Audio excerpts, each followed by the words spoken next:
everyone, welcome back to the channel. In today's video I'll be showing you guys how you can add reels back to your photo grid on Instagram. So before I get into the video, I want you guys to know that you guys should have the latest version of Instagram if you want the following steps to work smoothly and properly both on your Android and your iPhone devices. So yeah, let's just get into it. So when you open Instagram, and yeah, we have the reels now.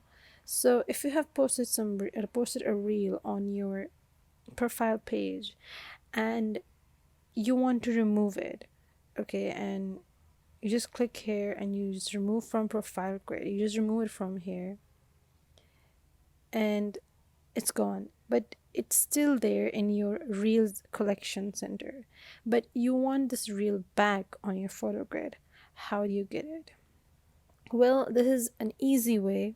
All you have to do is that you need to press and you just need to go down to the three dots on the bottom right corner, click them, and then just delete the video.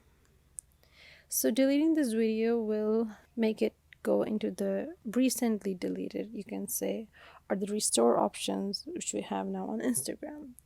Then you gotta click on the three horizontal lines on the top right corner, and then you see the option that says your activities. Click on there and then go down and see the recently deleted option. Just click on there and you can see the reel that I just deleted right now. It is right here.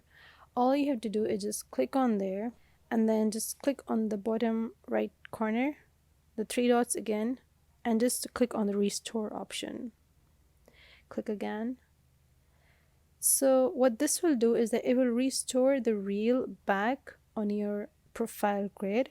And also one more thing, guys, all the views or all the likes that you've just got on your reels, they also will be restored, so you don't have to worry about that.